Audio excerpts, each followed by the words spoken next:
Let's have a look at your files.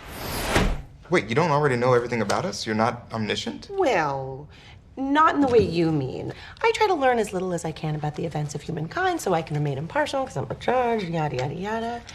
That being said, sometimes I get bored and I cheat a little bit. I've been binging Ken Burns' Vietnam recently. It's okay. I mean, I'm immortal, but that thing is long. You know what I'm saying? Anyway, your petition is denied. I can't hear your case. Please exit to the rear. What? I just absorbed the entirety of your existences, and I just want to say, you guys are so cute. And the thing is, you didn't file any paperwork, and you have no advocate, and the rules say I gotta send you back.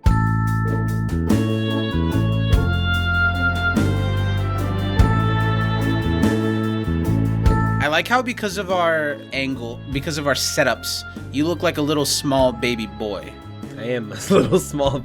Well, my giant chair doesn't help that. Yeah. It's so big, Zach. Well, it's just because I'm just about a full arm's reach away from my screen. Like, if I fully stretch out my arm, my middle finger is bent just a little bit by the screen. I can, like, palm my whole screen. Oh. Well, then what's going on here? I also have longer arms than you do, though, Zach. So that's very true. You think, what, an extra 1.5 feet? I don't think quite that much. In each arm, I'm just dragging on the fucking floor. I was thinking, what are we going to say to start the podcast? I think that was it. I think that was it. Like Your whole palm? Yeah, about an extra 1.5 feet, I'm thinking. Yeah, I see it. Hi, Steven. How are you? I'm glad to see you. I'm good, Zach. How are you? We'll introduce ourselves, I guess. Let's say hi. Happy day. Oh, happy day. Oh, happy day. Oh, happy day. That Jesus washed. Oh, when he washed. I was in a Christian school kids choir. I sang Oh, happy day. All white people. White as far as the eye could see. Oh, happy day. Other than the one black girl who had the solo. Nice. Like, quick, bring in a Lauryn Hill. We need one. I had the thought the other day, because I remembered the song, that so, like, our choir teacher at the Christian school when I was in middle school took it so seriously, Whoa. like, intensely seriously, and had us sing this song that was in Portuguese. Wow, Portuguesa. And it was a bunch of white kids, and we sang this song called Magalena, and it's a great song. I listened to the version, but I remember him intensely white man teaching us how to say it right. Bum, bum, bum, bum, bum, bum, bum, bum, bum, bum, bum, bum, bum. That one? No. I don't think so. I'll send it to you. It's a good song, actually. I really, send me the really recommend it. yeah. Magalena in Portuguesa. Welcome to the show, everybody. I'm so glad you've made it. I have a story to tell. I want to say, Steven, before we really get started, say anything else, can we agree that we're not going to fight when I say that this is episode 12 later on? Can we just start with an agreement, stand on solid ground? When I say later on, when I'm doing the spiel, when I'm telling everyone what we're talking about later on, we're not there yet. When we do arrive at that part of the show, will you shut the fuck up and let me say that it's episode 12? Steven, what do you have to say to that? Here's the compromise Here's that the I'm problem. willing to make. Okay. If you word it, the 12th chapter of season 2, that would be correct. If you word it the chapter 20 whatever the I don't fuck give a fuck. it is. You can think whatever you want. Here's honestly my counteract.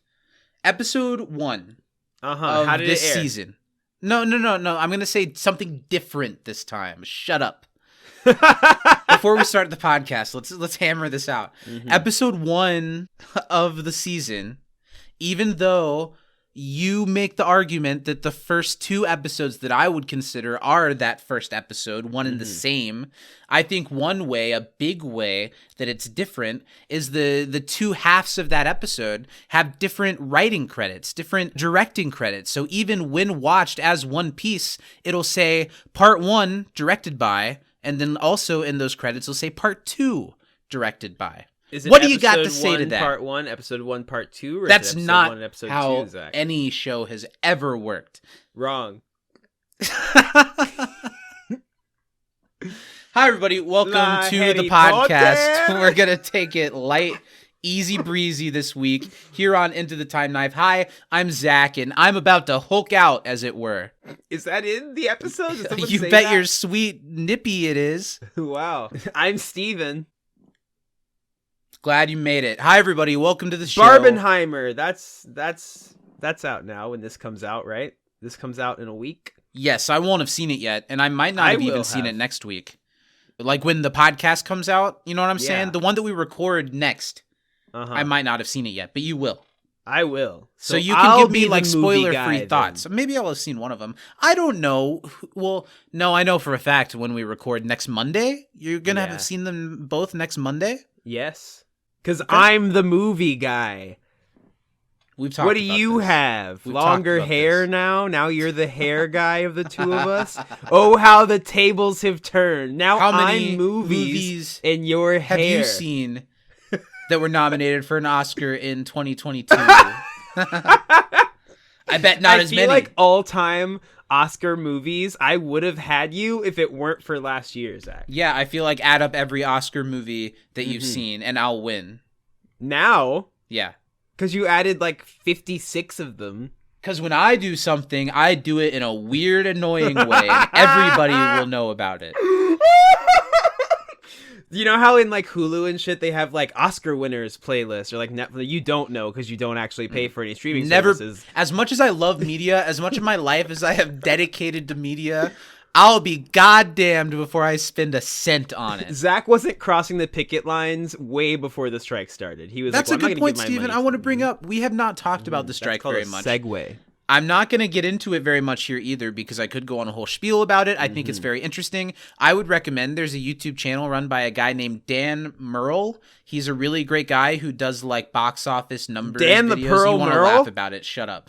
He's done 2 videos that are really, really excellent. One about the writer's strike and one now about the actor's strike that really go into why they're striking, what they want, and all the angles of it. It's really informative, so I'm not going to try to do it. I just feel like we need to say, because we haven't, that fuck the studios Yeah. saying shit like until they're out of house and home. Yeah, that's fucked up. Yeah, just so they can make Because Star not Wars every 12. actor is a fucking millionaire. Most actors are not. And because of the way that the system is built right now, the path for people who are starting to become one of those upper echelon actors is really slimming. And Yeah. there's a lot of reasons for the strike. Again, I'm not going to say it. You should go educate yourself. I just feel like it's important that we say that we very much stand with the strikers. And as I'm learning more about what they have to do to keep this going on a daily basis, makes me wish that I could fly over and strike with them, because I think it's so important, because we do this show every week as a small token of how much media and pop culture influences our life, and we hold the people that write and act in these things as in high regard as you possibly could, so they should be paid that way no matter Yeah. what, if they're Zach, a you know writer what we or if should they're do? one Joel We McHale. should get on a plane. Yeah. We should fly right to LA. We should walk right up to those executives and Yeah. pitch a television series Yeah. done in the style of Nutty Professor The Clumps, where you and I both play like 11 characters. I'm We'll so write glad it, that you brought we'll this up. act I in it. want to scab so bad, Steven. I want to be a scab so bad. This Yeah. is our in, people. This is our time to shine. Me and Zach, 'cause who's Steven gonna fucking were- stop us? We're gonna have $10 in our pocket and a Yeah. dream. We're gonna have one of those homeless individual sticks with like a bandana tied to it with our shoes. Old timey. Yeah, we're gonna ride a train. We're gonna hop on a train, make a couple wrong stops, get stabbed a couple times, You gotta. and then we're gonna make it to LA and we're gonna finally pitch our Jesus show that we've been hammering away at for years. Years. Now's our time. Who cares if the union will spit in our direction? Who cares if people I'll wear a will fucking hurl raincoat. flaming bottles, the bortles their way through our production site? This is our in, Steven. Hey, you gotta crack a few eggs to make an omelet. Right. Well, I've heard that there are going to be some houses and apartments opening up in the area. So maybe Real it's a cheap. good time to get some real Furnished. estate. No, the strike is important. That's all I had to say about that. Yeah. I want to tell a little story, but before we do, I guess I should leave room for you to speak. How's your week been? Do anything fun? Anything you've been thinking, oh, I'm going to talk about that on the podcast when there's a microphone in front of me? During You made the a time face there's like no new Nothing to stuff report. coming out. Watch some anime. the You Megumin saying show. watched some, or you're No, saying watched. people I'm watch telling people to some? while I have, Okay. but telling people watch some anime. Tell them about the vending machine one. We just talked about this. On the pre-show, I showed Zach the trailer for a couple of shows that are coming out this season. One of which was reincarnated as a vending machine about someone who's riding on like a bike or a Vespa or some shit, and he like crashes into a vending Like machine. Final and dies. Destination style of vending machine falls off of a truck and smushes him. And then he's reincarnated in a fantasy that world, because that's how isekais works. Zach, if missed you that die part. in the real world, you get hit by a bus or a truck or something, and then you wake up in a fantasy world, and usually you have like really cool powers, Much like The Good or Place. something. Yeah, Good Place is an isekai, absolutely. And he's a vending machine, and he can't move, and he can't really talk. Can't other talk. than saying vending He can say the machine vending shit. machine stuff. He And can then do some milk a tea. curvaceous blonde magically strong girl finds him Magically and starts strong. carrying him around. Just carrying and him around. being his friend. Yeah. really shoplift or like property stealing Yeah. a vending machine. Everybody, welcome to Into the Time Knife, a Good Place rewatch. It would not be a week of the podcast if we didn't start out 12 minutes into the podcast because we went on a little tear. Shouting out our $10 and up patrons at patreon.com/can't disappoint podcast. Let's Still do it. Let's there, hear 'em. cranking along every week. Throw We got their names at me. I'll Mary swing- Baker Budisa. Kapow! Home out run! of the arena. Out of the it's park. in the Out of rafters. it's a ballpark. It's in the rafters. We've got Danny M. Lugo. Ka-chow. It's over there by the peanut stand. We've got Justin Fortier. Hey, you found another new way. It was kind of the same as one of the other ones. Kapoom. What was that one? It's over there hitting the MetLife sign. We've Hey, got that's a state. Nice job. Autumn Marsh. Ooh, gutter ball. Right in the gutter. Ball. Right in the gutter. Not Autumn, of course. We love Autumn. We love Autumn. Piss poor shot you just took at that softball. Yeah. So we're playing Through the bat. softball here at the You ever MetLife seen the Arena. Benchwarmers? You like that movie? Yes. The Benchwarmers? Well, I mean, I did when I was 11 when it I came think out. I own it on don't- DVD. I don't know how funny I would find it as a There's a cultured lot of- 27-year-old man. Yeah, there's a lot of not great jokes in that one, but Doesn't it star Rob Schneider? Yeah, as the I'm main gonna character and Have athletic to one take of a the pretty firm stance against group. Just Rob Schneider in general. as a principal. Yeah. That's Guys, the Patreon, we're still hammering it out every week there. Patreon.com/can't disappoint when his podcast. daughter is Elle King. Get this podcast of X's Nose fame. Uh-huh. Get this She's a podcast country a full singer week now. early over on Patreon. Get The Basement, our 70s show rewatch podcast, only on Patreon. And get You Can't Diss a Pre-Show, our weekly live stream pre-podcast talk, only on Patreon. You can get that over there. And all the episodes of Brokeback Bebop. The first season just ended on the free feed of Brokeback Bebop. Get seasons 2 and 3 already on Patreon. And check out the first season of Brokeback Bebop for free wherever you find your podcasts, on our YouTube channel or linktree.com/brokebackbebop. And Brokeback give it a Bebop catch is up. very It's a good. fun People show. should listen Very to it. silly. Go check it out. Very silly, and revisiting it because we recorded it a while back for the Patreon. We get more in depth with those episodes than what I remember having had gone into them. They're pretty good discussions on the show, and they're only a half hour long. So if you want a little extra free Zach and Little Steven, bite size. the full first season of Brokeback Bebop is wherever you find your pods, and the second season is starting in the middle of August, like August 10th, I believe. And if you can't wait till catch up. then, subscribe to Patreon. You can hear Patreon.com/can't all disappoint 3 podcast. seasons of Brokeback Bebop, unabridged. 40 episodes. Woo! I want to tell you a story. This is something that happened to me last night, okay?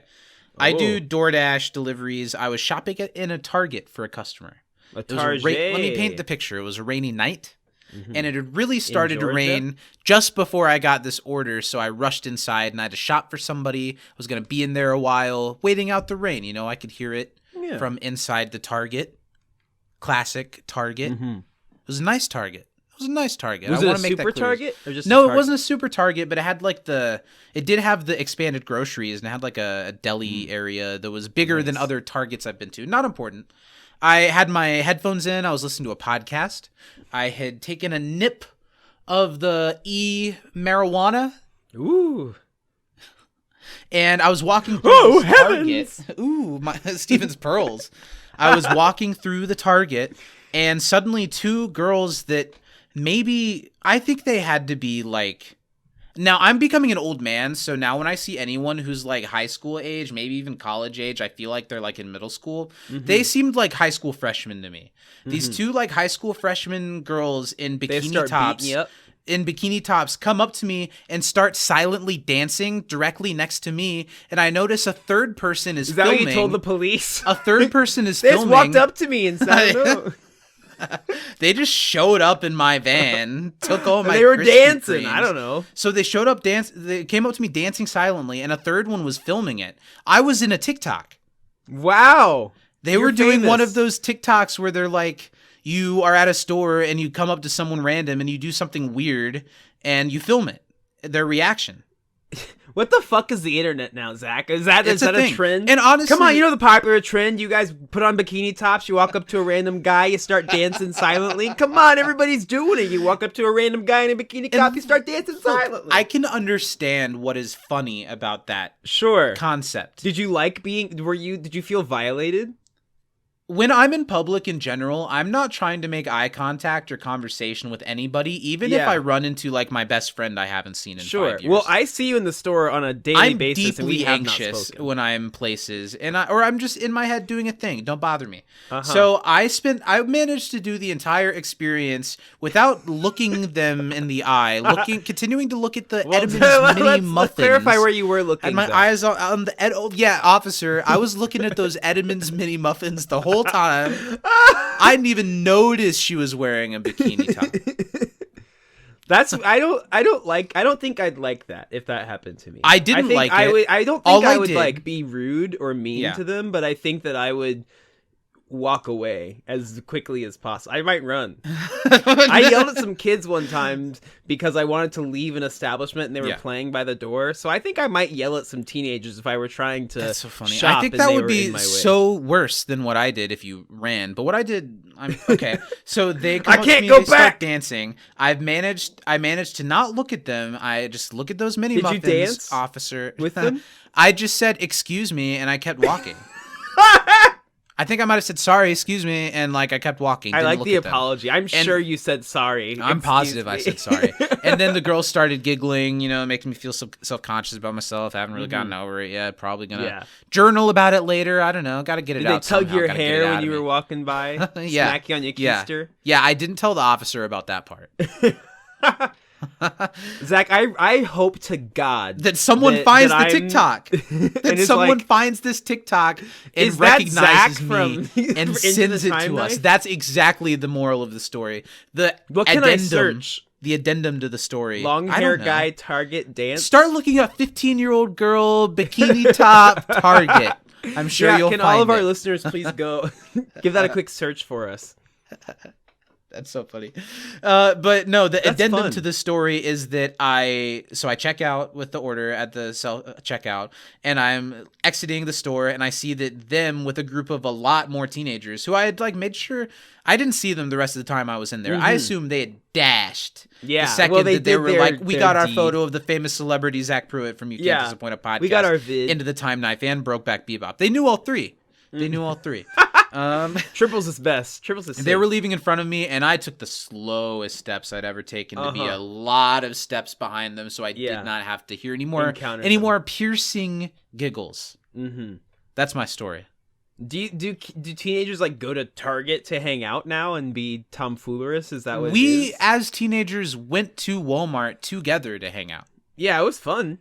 But we didn't bother anyone else. We just were the Avengers. I'm sure ourselves. If someone had suggested, let's take a vine of us being Avengers in front of randos, we would have. Yeah, 100%. So I'm not mad at it, but I was deeply uncomfortable. Yeah. Yeah. It's weird being on the other side of it. You know me now, and Steven, we're not supposed to be around people of this age anyway. Mm-mm. Not at all. And it's just not ideal. Before I could give him my spiel, You know, I'm new to the neighborhood. I'm not supposed You to gotta be around back you. up. You gotta back I'm up. dancing. Welcome to the Time Knife. What are we doing here? Let's talk about The Good Place.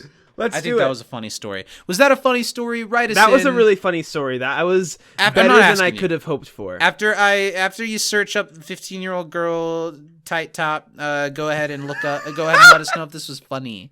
Let us know if it was a funny joke. Yeah. Let's talk about The Good Place. We're here to talk about the penultimate episode of the season. That's season 2, episode 12 of The Good Place. Shut your whore mouth, Steven. Don't say a thing. Don't say it. We talked about this, so this moment wouldn't happen, and here it is. What is that? Is that a phone? No. Is that one of your 7 cell phones you have for some reason? That you choose to use all of them because you don't want to lose any of your files? Yes, hello? Yeah, I'm going to cross the picket line if it means that I can get out of this shit. This fucker won't quit saying the wrong episode. Yeah, I know. Okay. No. Season 2, episode 12. Thanks, this is Connie. chapter... My mom? Okay. Your mom's my agent. She's on the other line. Thanks, Connie.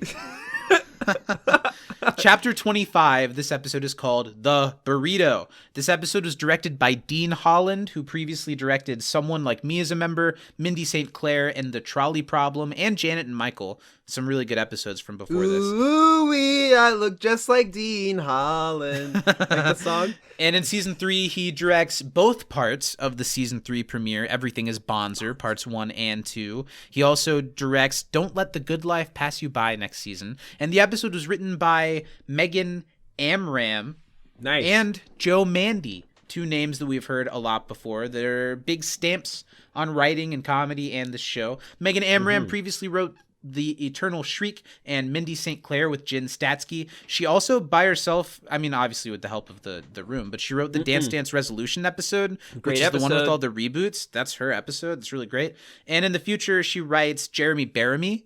She writes Pandemonium with Jen Statsky and one of the last episodes of the show, Patty. And Joe Mandy, he previously wrote the episode Jason Mendoza, Everything is Great Part 2, the second episode of this season. He also, in the future, writes the episodes The Snowplow, Chidi Sees the Time Knife, which he wrote with Christopher Ensel, and Employee of the Bearimy. Future episodes coming up by those 2. Heavy hitting team this week. A lot of really good episodes under and their this belt. is a fairly important episode. I understand why they'd get a couple heavy hitters on it. This episode originally aired on January 25th, 2018. And let's go back to that time. It's January 25th, 2018. My birthday was 2 days ago in 2018. You didn't say anything. Not going to bring it up. Feel a little weird about it. We're going to talk 100% sure that I wished you a happy birthday. Wish me a happy birthday, probably. We're going to talk about, that's sweet. We're going to talk about the number 1 movie and the number 1 album, which are both repeats. So we'll be talking about number 2s, twosies. Number 2, not 3. I thought we might be on a number 3 this week. No. Okay. The number 1 movie this week was still Jumanji, Welcome to the Jungle. Well, of course. And the movie stars Gerard Butler. Oh. I'll give you a Pablo Schreiber. Okay. I'll give you a Curtis 50 Cent Jackson. Ooh, getting further. And I'll give you an O'Shea Jackson Jr. Wow. Do you have a hint or would you like a plot summary? I mean, do you have a guess, not a hint? Do you have a guess or would you like a plot summary? I mean, I can picture the trailer with all these people in it. Well, yeah, but that could be any movie. I'm that certain came out in I 2018. didn't see this movie. Was it a heist of some sort? Yes. Yeah, obviously. Why don't I give you a log line? We'll see if Sure. that gives you anything. Yeah. If it doesn't, I'll tell you. LA Sheriff's Department team up and they try to stop some ex-Marines from Nice. robbing the Federal Reserve. Well, you gotta. I'm gonna say. Why don't you guess what you think all that about movie the would be called? Benjamins 4. No, that was 2017. Franklin, my dear, I don't give a damn. This film was called Den of Thieves. Do you remember? Den I of remember when it Thieves. came out. Definitely didn't watch it. I feel like this might have been my video store era. I'm sure I Yeah. rented this flick. No, out to you some weren't folks. still at the video store in 2018. I wasn't. No, I was. What year is it? 2018 is the year I moved to Chicago. This is like less than a month before me and my partner started seeing each other. That's sweet. So this is almost when we went to go see Hamilton. Sure, this was when we saw Hamilton, a few days before. This was that birthday. So you saw Hamilton instead of Den of Thieves, is what you're saying. We should have seen Den of Thieves. We should have seen. We're Den of gonna Thieves. stretch out this segment just a little bit with one little thing. We're gonna guess what people thought of this movie. Ooh, do I need Okay. to guess the Rotten Tomatoes score? We've got Rotten Tomatoes score and we've got the Letterboxd score. We're going to start with Rotten Tomatoes. I'm gonna guess that it's at the critics on Rotten Tomatoes. What do you think the critics said for Den of Thieves? 47%. You're really close. You're really close. I want to My let high you or low? I'm not going to tell you. I'm going to let you change it one more, and then I'll give you the answer. 47's close. But I don't know if I'm high or low, Zach. Yeah, just take another stab. If you tell me whether I'm high or low, I can. I know, make but an that's not adjustment. this. We're going to get to something else. That's not the point. Just take another stab. Get further. 49. Closer. You dummy. 41% is all the critics gave for Den of Thieves. I think the Rotten Tomatoes critic score is pretty stupid. Yeah. And let me explain briefly why. Two movies have 96%. The percentage of reviewers, critics that gave it a positive score. Yeah. Let's not say the 96% of critics gave, what did you say? All About the Benjamins 4, a positive review, but they gave it like a 6 out of 10. Yeah. It then gets a has like 96%. If another movie, let's say Across the Spider-Verse, gets across the board 9s out of 10s, and 1-1. and a few, it still gets that 96%. That's why it's stupid. But it's still one of the standards for reviewing movies. Yeah, I don't for know whatever why. reason. So 41% from the critics. Let's talk about the audience score. Do you think the audience score for Den of Thieves... 21%. No. Let me do it first. Sorry. And then, thank you. Sorry, do you go think for it. that the audience score for Den of Thieves is higher or lower than 41% audience? Lower. The folks at home. Lower. You're so bad at this. It's higher. It's significantly higher. 62% from the audience. Wow. Well, the audience is stupid. So Now, that's Letterboxd. Letterboxd is where like the film snobs go, along with a lot of fine. It's got everymen. a terrible score. What do you think? I've like translated, because Letterboxd is out of 5. I've translated the out of 5 score for Den of Thieves to a percentage. Oof. What do you think the percentage on Letterboxd out of 100 is for Den of Thieves? Well, because here's what you have to think about, Zach, because it's not just a straight up, what do people think of this movie? Yeah. What do the people that watched this movie think of this movie? Because you would never seek out Den of Thieves. This It's is not people your who type have of like movie. watched it since Letterboxd has been popular. Yes. Yeah. Yeah. But it's more people who would watch the movie Den of Thieves, which means that they're more inclined to seek out a movie in that vein, which means they're more inclined to like it. I'm going to say 61%. Okay, so the audience score on Rotten Tomatoes would equal a 62%. For Letterboxd, it's actually a little bit higher than Rotten Tomatoes, coming in at a 3.2, which I translate to a 64%. Close. Pretty close. Talk about the number 1 album. It was still the soundtrack to The Greatest Showman. So we're going to talk about the number 2. The number 2... I'm Jean Valjean. The number... No, not that one. The number 2 album was the song of the summer that taught us the club isn't the best place to find love. Wow. So the bar is where I go. Oh! Divide by Ed Sheeran. Division by Ed Sheeran. Divide by Ed Sheeran. We're going to talk about the ratings Divide? for this Nice. one. I've heard that album all the way through. I Me know too. it well. Ed Sheeran She played kind a of... fiddle in an Irish band. She fell in love with an Englishman. Ed Sheeran, as popular as he is to the masses, kind of a pariah when it comes to critics and audience who review things. So let's talk about how he stands. Instead of Rotten Tomatoes, because they don't have that for music, I went with Pitchfork. Pitchfork. Do you think that's a fair source Pitchfork for this? is fine. Yeah. So Pitchfork rates things Better out than of Rolling Stone. Fuck. 10. Mm-hmm. Out of 10, okay? Pitchfork out of 10. Mm-hmm. What do you think they gave Divide by Ed Sheeran out of 10? Pitchfork. There are Pitchfork's a little bit decimals, so, less like, point. shitty towards people like Ed Sheeran. Okay. So I'm going to say they gave it like a 5.7. I'm going to tell you it's lower and give you one more chance. Like considerably lower? You didn't say I was close. I'm going to say it's lower and give you one more chance. I'm not going to tell you how much or less. 4.8. Pitchfork gives Divide by Ed Sheeran a 2.8. Fuck!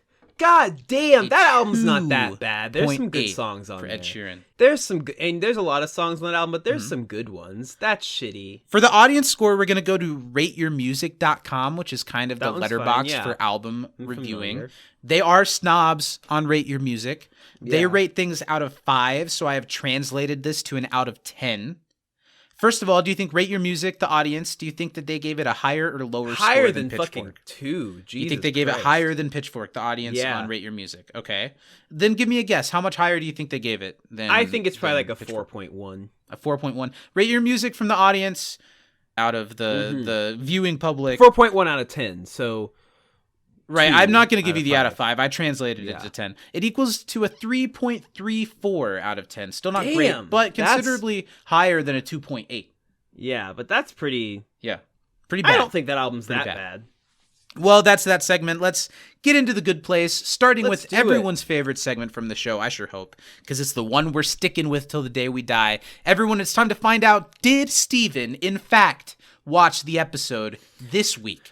Did Steven watch the episode this week?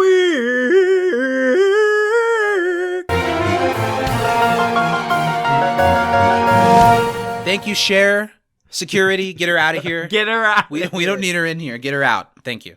Cher's been excused from simultaneously both of our apartments at the same time. Yeah. You've got 20 seconds on the clock to tell our audience everything that happened in this pretty monumentous episode of the show, The Burrito. I have a feeling that this could be a challenge for you. How are you feeling? You know, Zach, I'm feeling kind of at peace this week. Great. I love think to hear it. I'm going to go in there and I'm That's going to Steven's give way what of I saying got. he doesn't care. I think it's important that you, the audience at home, know that Steven just told us he doesn't give a shit about this. Shit. He doesn't give a fuck. I'm not worried about it. So you're feeling fine. You're feeling dejected. In the in a good words of Mary J. Blige, Okay. Lay it on me. I'm fine, fine, fine, fine, fine, fine. Whoo. You've got 20 seconds on the clock to You know tell that us about song? the burrito. No, I unfortunately don't. At last. That's Mary J. Blige.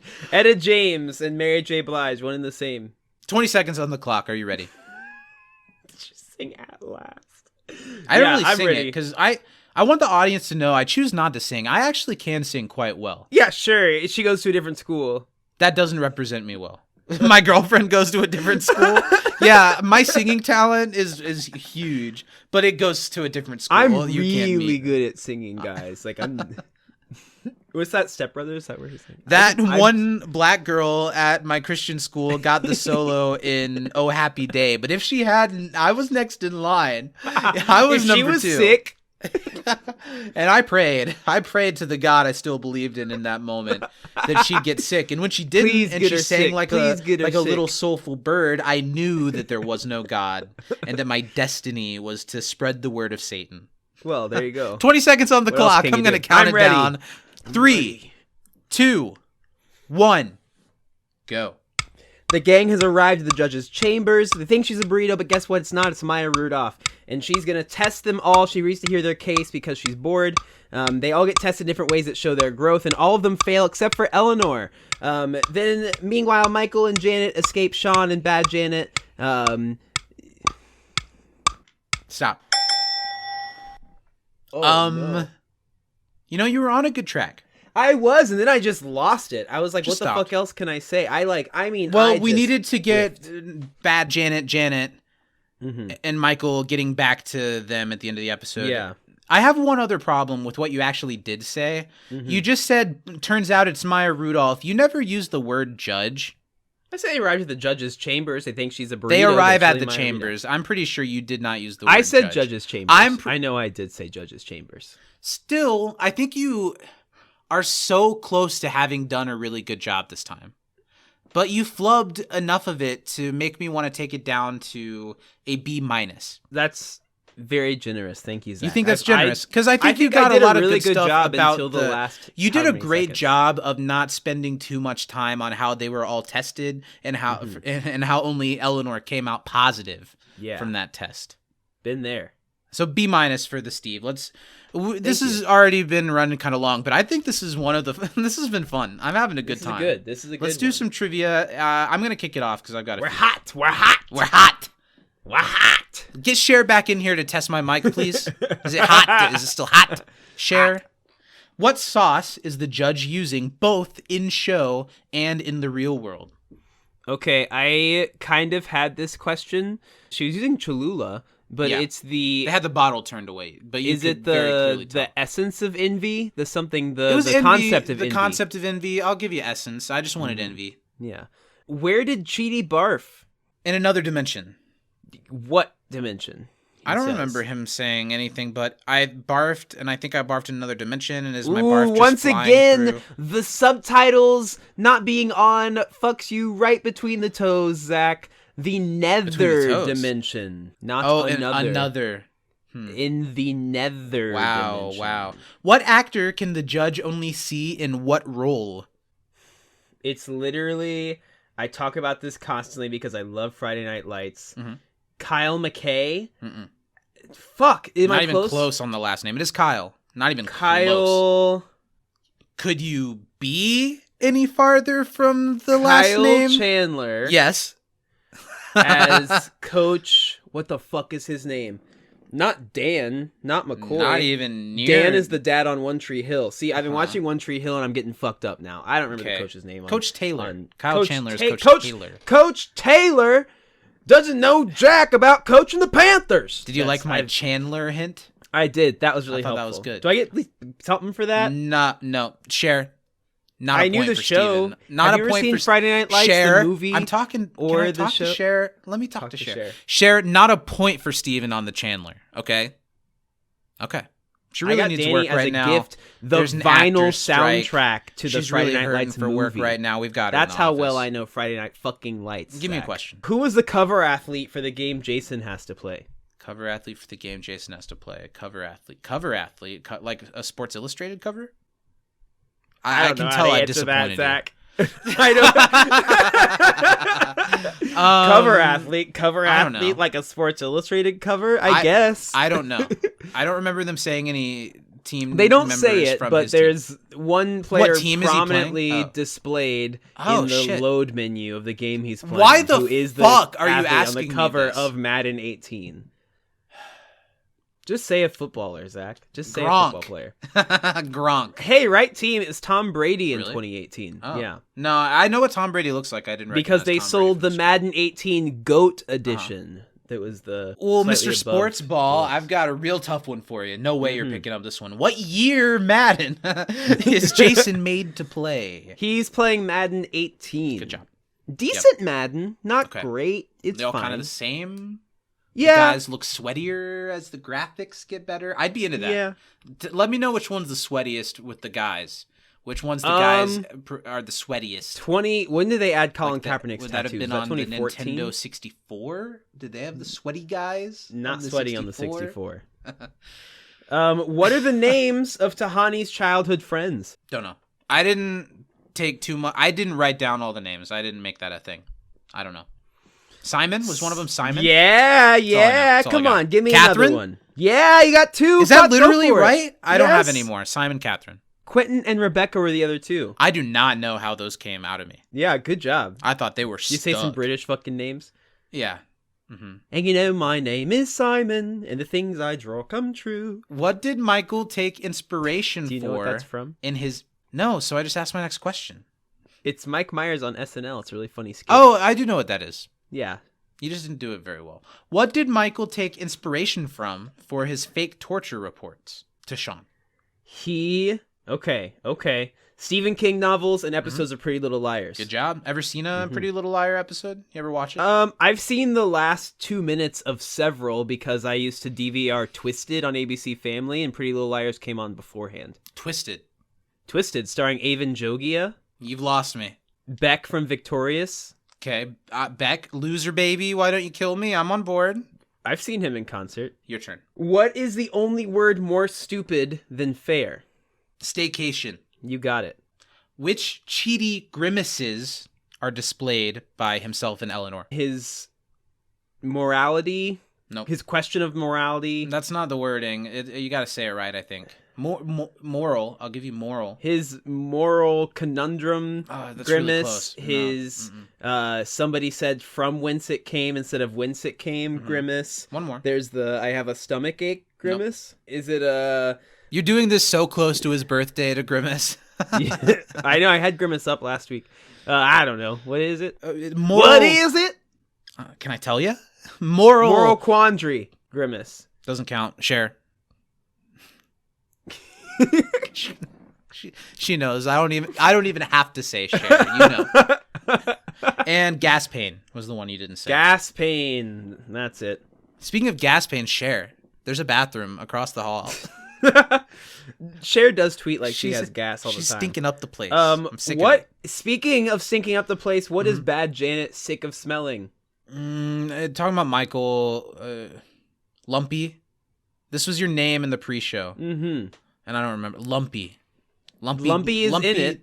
Lumpy, sweaty. She's tired of smelling just like my favorite Madden 95 sweaty. From the Nintendo 64. Real lumpy, real sweaty. His lumpy white ass is what she was tired of smelling, which I thought was a hilarious line. It's funny. Especially, I mean, we can spoil this episode, knowing it's good Janet saying it. Yeah. What 3 things does Tani... I've done that before. What 3 things does Tahani reveal she's done to her parents? I've done things you wouldn't believe. Oh, she had a Cheeto, she shagged a Floridian, and she... What's the first one she says? Do you want me to tell you, or are you going to come up with it? Oh, fuck, go for it. I died dressed as a service worker. Yeah. How do you like my Tahani? That was pretty good. Thanks. Your turn? Do you have more? Yeah, I have 2 more. How much is Jason down by when the judge checks on him? He's down by 3. Yeah. Mm-hmm. What's the longest elapsed time we see on Cheaty's hat clock? Do I have to get the seconds as well? Yeah. 1 hour, 22 minutes, and 34 seconds? No. 1 hour, 22 minutes, and 3 seconds. Just Damn. 3. And then the scene went on a little longer, but that's the last time you see the clock. It's just 3. Well, my question was my last one was how long did it take Judy to choose a hat? And you did not write down the seconds. No. Well, because I wrote it down as the judge said it. It took 82 minutes. Mm-hmm. Yeah. What was Jason's win/lose by and final play in Madden? He intercepted Blake Bortles to set up a game-winning field goal, but I don't know what the point spread was. I just wrote last-second field goal, but yeah, he sold out his hero for the field goal, and he won by 3. He was down by 3, and then he won by 3. Mm-hmm. That's some trivia. So let's talk about the episode. Steven, let's do it. Let's not waste any more time. What did you think about the burrito? Revisiting it I think it's a really good episode. Or this morning at 5 a.m. Whenever you watched it. It was 5 a.m. I really like this episode. I remember it very fondly. I love the introduction of Maya Rudolph as the judge. I think that every single character gets a really good moment in this episode on kind of opposite ends of the spectrum, but I think that it's a really well written, really well constructed, and the fact that they fit everything they do into the normal episode time frame is pretty awesome. This is one of those episodes that I do have like a couple tiny nitpicks that are more just things that I'm excited to have a conversation about. Yeah. Not so much, I don't know, especially the second time I watched it to take notes. I really enjoyed it. It was fun to watch this one because it's been so long since I've rewatched The Good Place that I forgot some of the climactic twists in this episode. Yeah. Not to like plot-wise what happens down the line, but little moments like characters coming out of nowhere to save the day. I didn't remember when those moments came in, so they got a little rise out of me, and that was fun. And then going back and watching it for the second time and seeing it track how it was Good Janet the entire time was even more fun. So I think this is one of those Good Place episodes.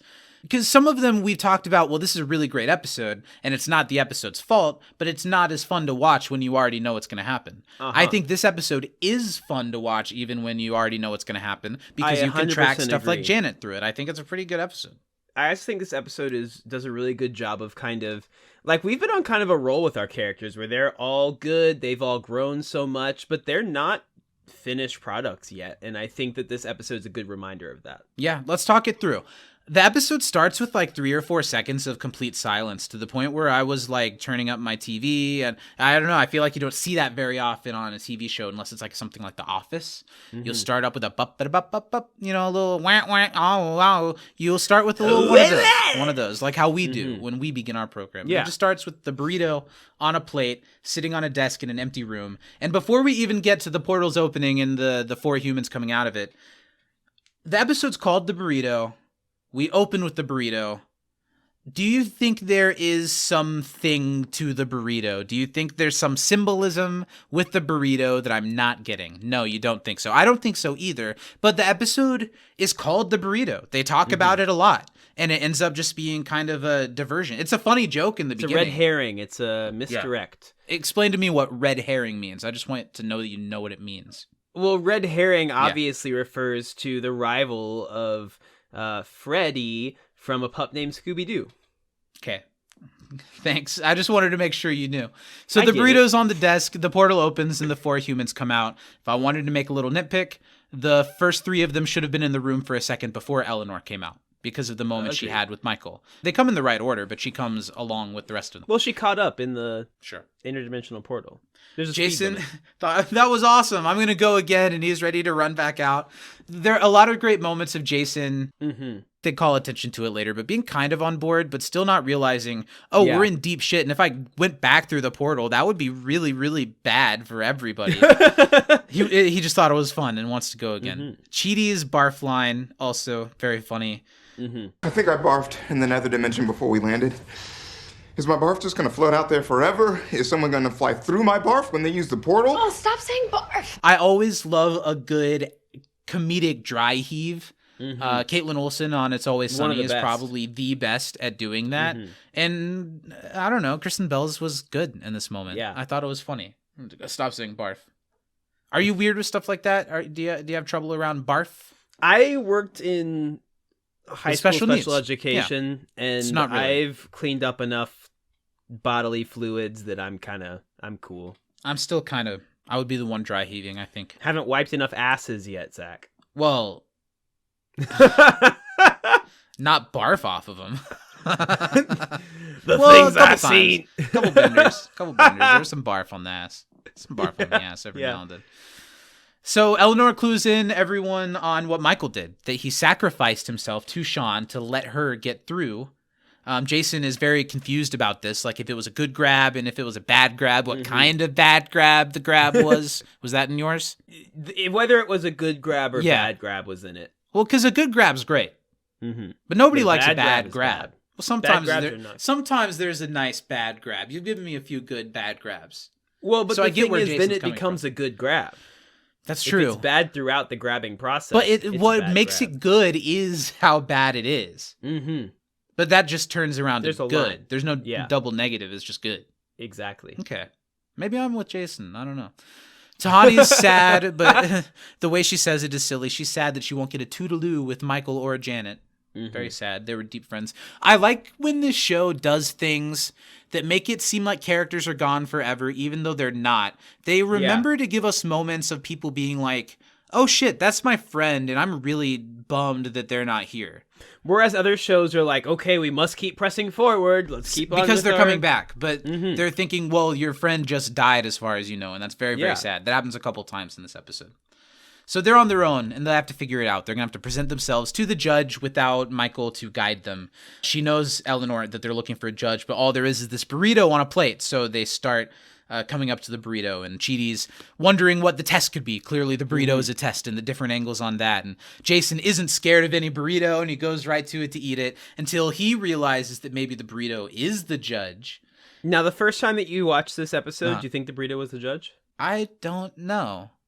I think they do a good job of, you're like, well, no, Jason's an idiot. And then Eleanor's like, wait, we've seen a lot of weird stuff. Well, and we might have Jason's been right before. Hip enough to know that Maya Rudolph was going to be in it as the judge before the episode aired. Maybe, but they don't really do like a next time on. No, but I think I would. I don't know. I think they actually probably. And we were did watching over the these. They like, would do it next time on, either the day it aired or the day after. At this point, or just from following the trade, Steven, following the trades. You're in the Times, the New Yorker, reading the books. Yeah, checking out those numbers. You've got your ear to the pavement. Yeah, ear to the pavement. Gotta be on those. The whispers around the newsstand that morning. Yeah. Hey, Maya Rudolph's on the Good Place tonight. I'm like, fuck yeah, gets to leave the newsstand. They're like, also, this stuff about the government's pretty fucked up. And I'm like already texting Steven about Maya Rudolph showing up in the Good Place. Tahani has these preconceived notions of what a judge should look like. The white hair and a robe, and she's like kind of close. In the UK, they still wear the wigs. But I mean, how this judge looks. She's got the robe. No powdery hair, but she does look like a traditional judge.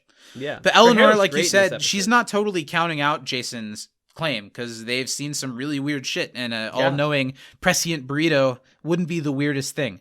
So she starts pleading her case to the Burrito in a really funny moment. What are you guys looking at? Hi, I'm the judge. That's a Burrito. What's up, guys? Really funny moment. I love I'm the judge. That's a Burrito. And that's what gives us to the theme song. Cut back to her. She's at her desk talking to the humans. She didn't think that she had a case today because she didn't. And she's blown away when she realizes that these people just showed up. What do you think about Maya Rudolph's aloofness, the way that she plays the judge, the way that she really likes these little cuties, but is also very stuck to the binary of the bureaucracy of the afterlife that she works for? What do you think of Maya Rudolph? I really here? like the judge character, and Me I too. think that I like it more the more I see it. I think when I first watched the show, I was like, okay, yeah, it's fine, it's funny, I like Maya Rudolph. But the more I watch it, the more I really enjoy the kind of how big the gray area is for the judge, because she's not necessarily good. She truly is like lawful neutral. I completely agree. That's super fun because it allows her to like say, well, I'm going to bend the rules a little bit here for myself. But she's goofy, yeah. Yeah, she's like fun about it, but she's like, I mean, this is the rules, what I got to do. But she's like, well, I'm bored. I don't have a case for 30 years. And she doesn't really answer to anybody. And so she can kind of do what she wants as long as she's not breaking her own moral code that clearly because like she says, the only thing that existed was hydrogen when she was born. And so she's been around for like ever. Yes. So this is fun. And she talks about, I always think it's weird the way that The Good Place uses time because they're in a land after time, not a land before time. The land after time. They're in a land around time. Yeah, I don't think, but when she says that she hasn't had a case in like 30 years. So she's just, even if she's going to follow the rules, she's ready for something interesting to happen. You know, she doesn't have to judge on stuff that often because the system works, quote unquote. So I like the way that she is directly attracted to Chidi and open about it. When she's like, which one of you is the worst one? I bet it's you. And the look that Chidi gives back at her is really funny. Eleanor explains to her that they were escaping. They were being chased through the bad place, and that's why they got here like this and just showed up. And she lets them know that they're safe in her area as long as their case is being heard because the doors are sealed until she makes her decision. Which is a little convenient. Yeah. Because I guess when Michael and Janet show up in the end, it's after she's made the decision and she opens the portal back up. Okay, sure. So they're safe here, and she gives them comfier clothes to wear. I almost wanted to ask if there was a change. deleted scene in your episode where like Michael and Janet are like trying to leave, then the portal opens up. Nope. It would have been cool. But I think it tells you what you need to know. It just doesn't make a big thing out of it. Yeah. So they have their new clothes to wear that are more in character. They all look very nice. And Tahani likes her dress, but she's concerned if it's before 4 p.m. or not, if it's okay to wear. But she's like, it doesn't matter. Okay, thank you. Love Eleanor's outfit. Super cute. Very cute. I agree. The judge explains her version of omniscience to Chidi as she reads through everything about them in their files, explaining that, well, sure, she's omniscient, but she tries her best to stay impartial to the cases and not learn too much. But she cheats sometimes. She's been reading this really long book about Vietnam. That's what she says. She's been watching Ken Burns' Vietnam. Another subtitles moment. There you go. Thought she was reading a long book. Immortal, but that makes sense. Jesus Christ, yeah. That's funny. She can't hear their case immediately. Like, she finishes explaining that. She's like, can't see it. Gotta go. Bad place. Bye-bye.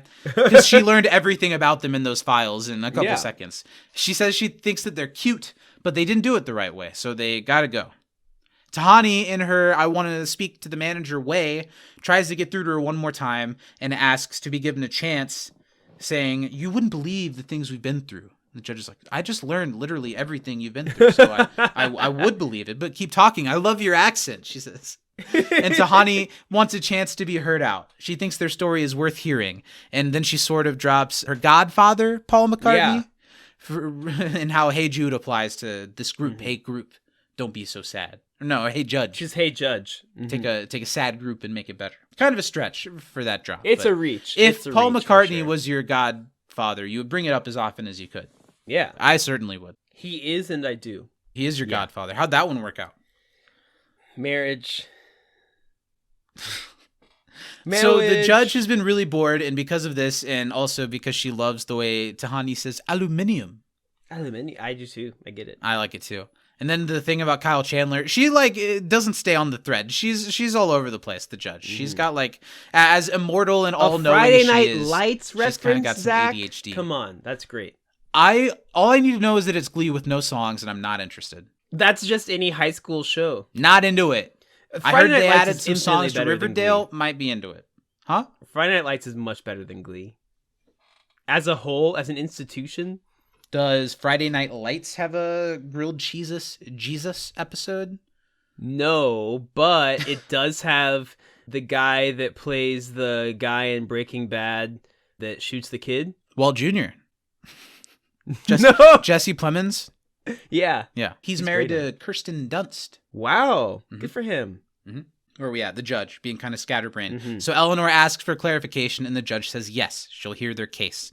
And we leave that for a moment to see Sean, who is interrogating the situation with Michael and Bad Janet in his office.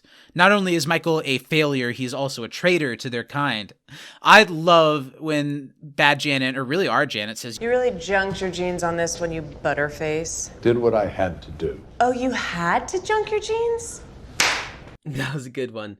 That's Junk so Your funny. Jeans is legendary. Butterface. And he's like, I didn't mean to. And then Bad Janet says, so you did junk your jeans? And Sean high-fives her. Sean also has a funny line about like, who taught you to reach down humans' throats and grab their butt from the inside? You did. Yeah, I did. And he does this really like gross grabbing through a throat. I like it. It's kind of like the inverse of like when somebody's sphincter gets sucked out through a pool drain. Been there. Yeah. You Go wouldn't in there believe. later. Michael tells Sean an insult from one of his real friends, ya basic. It's a human insult. It's devastating. You're devastated.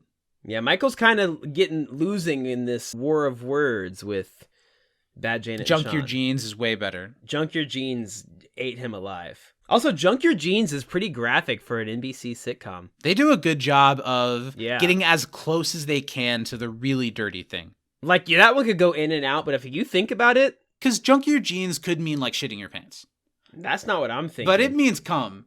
I think yeah. we're not on NBC unless Junk the and scab spunk are deal way too comes through. close. We can say cum when we are talking about cum. Yeah. And we can say NBC it. can't say shit about it. Mm-mm. What happens here is that Michael tells them that the humans and good Janet are seeing the judge, so it won't matter. But bad Janet reveals that good Janet has been marbleized.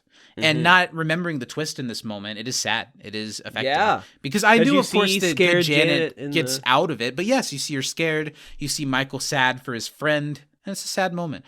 Bad Janet, who is good Janet, says, shove it up your wiener for safekeeping. Mm-hmm. Another graphic image. I know, really. It's a pretty big marble. It's bigger than your average marble. Michael mourns his friend for a moment, and Sean asks, what kind of monster aren't you? I think it's really funny. Yeah. The judge is going to test each of the humans' progress to determine if they've made it to the good place with their new changes. And Eleanor and the group decide that they want to be tested at the same time. Jason says, we all need to cheat off of Cheaty. Which is funny. No, now I that's get why why his your name's name. Cheaty. Dumb. But very Jason. Very Jason Mendoza. They can't be tested at the same time, but Eleanor insists that they at least be graded together. If any of them get into the good place, it has to be all of them. If any of them don't make it, none of them do. Dumb. I mean, I feel like at this Terrible point, when you're decision-making. eternal life, but I guess the whole point is if you were like, no, I'm not doing that, take me, that's the whole point, and they wouldn't Yeah. take you. But still, I don't know, Eleanor, this is one of the moments when she's like, what happened to her? Yeah. What happened What to- happened to our edgy queen that we Edgy loved? queen. Right. Not edge queen, edgy queen. Two different things. The judge criticizes their bad idea. She has the little, it's too bad there's no bad idea place. Yeah. But she Burn. agrees to the terms. So Eleanor pulls the group aside and tries to convince them. She gives them a pep talk that they can do this. I like that this whole moment, you can see the judge who's just behind them, like literally just like looking off into the distance. Not doing anything, just kind of looking around. Yeah. Then there's a funny line here about the time that Cheaty gave them a book and said that they'd get a treat after. The time that Cheaty told us when we finished a book, we'd get a treat, and the treat turned out to be another book. Books can be treats. I am not having this argument again. Point is, we got this. I don't think that's in my episode. That's Those really funny. books are treats. It's very funny. And she also says, we're Team Cockroach, which is a nice little callback. Did they say that in yours? I don't know. I don't think so, but maybe I was writing something 5 down when I said a.m., huh? that. Yeah. Team Cockroach, Definitely. we get a call out for that, which I thought was nice. And the first person to be tested is going to be Jason. So as soon as they announce Jason, Tahani says, oh, then we're doomed. But nah, Jason's going to do it. He's good. He's taken to great. a room with a beanbag and he's made to play Madden. I've got to say, I never understood what the trick was to Jason's. Like, what was he actually supposed to do, not do? Well, he How would needed he to- pass this? He had to beat the Jaguars. And But one then of my at the qualms end of with the episode, the judge that's my says issue. something like, you didn't never even even ask asked me if you about could not not do playing. it. Was the point that he was supposed to not play? Maybe, I don't know. I think That's the what I'm thing was saying. I don't think it's clear enough. Now, Because here's what I'll say. Tahani's and Eleanor's are so well thought out. Yeah. But Jason's is kind I never got what he was supposed to do, what the choice he was supposed to make was, because he interrupts her before she gets a chance to say anything. Well, and I think that's part of it, is maybe Yeah. she would have said, like, He was "Do doomed you from the have beginning because he wouldn't even self-control?" listen. Yeah, literally. But He- she didn't get that far. I will say, though, as somebody who plays a lot of sports games, playing against a team that you really like is tough. Like, I usually simulate that game if I'm playing, like, a But, career like- mode, like, with a team I don't. It's tough. Do the teams that you pick based on player stats affect the performance of the team, or is it just like overlays of the people and the way you play the game is the exact same? No, every team has, like, different players that are makes good sense. at different things. That's kind of cool. Mm-hmm. They didn't have that on the Sweaty N64 one. That's the one I'm most familiar with. Most recently, Zach, tie into something we both like. Mhm. Welcome to Wrexham, Rob McElhaney, right? Ryan Reynolds. I haven't seen. I Wrexham, have but successfully I like Rob taken McElhenney. that team from the bottom league all the way up to the top league of English On FIFA? football in FIFA. Yeah. Nice. Mhm. Well, we're not really talking about that. Talking about Madden. You know, wanted to brag. Wanted to Jason. brag a little Okay. bit. So you're Wanted to real Ryan brag. Reynolds over here, taking him to the top. Heyo. Taking them Deadpool to the delayed top. as well. Yes. Which is for the best because they weren't able to improvise because of the writer's strike. Mm-hmm. Yep. So he's taken to this room to play Madden. He can only play as the Tennessee Titans against the Jaguars, which is really hard for him. And as the judge is about to explain the test further, he interrupts her out of sheer confidence that he can win. He's like, no problem. I got it. I got Being this. with the Titans makes it tough, but he's going to find a way through.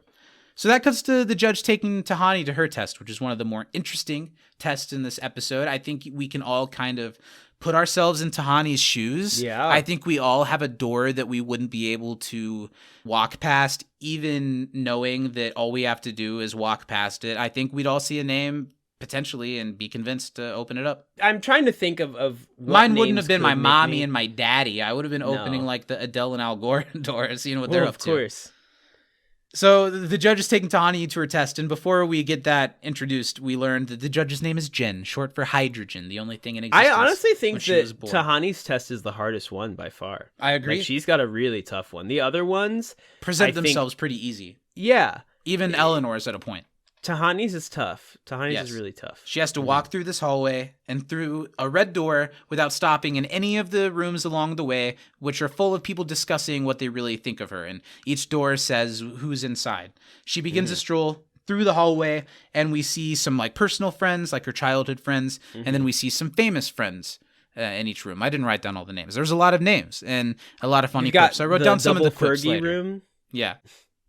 We get a second of Sean continuing to interrogate Michael, and this is where he learns from Michael that there have been 800 reboots, and all of his notes were fake, taken from media, the human media that Michael had gotten into.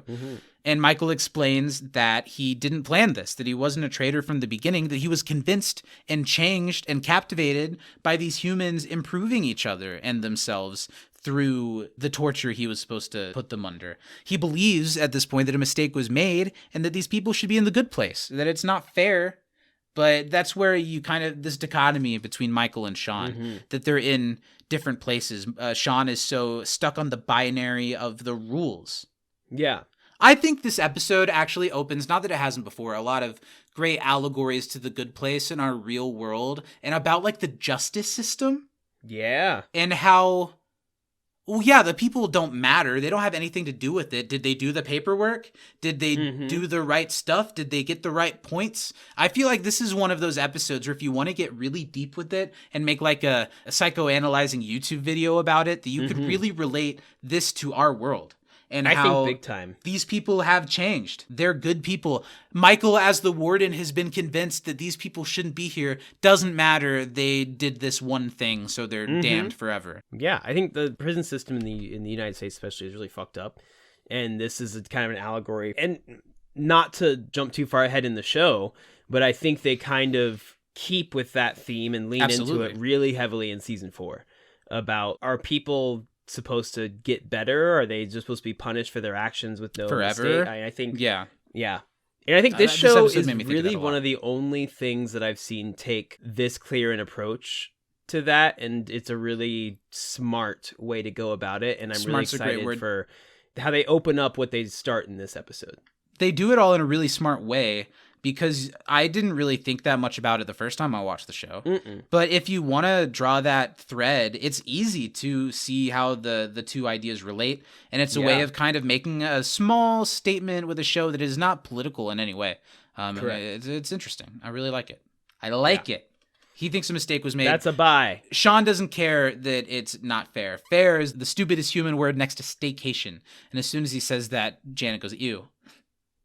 Michael believes they're good people, and he believes also that the judge will agree, but Sean doesn't think the judge is even going to see them, and even if she does, at least one of them, one of the humans, will really screw it up.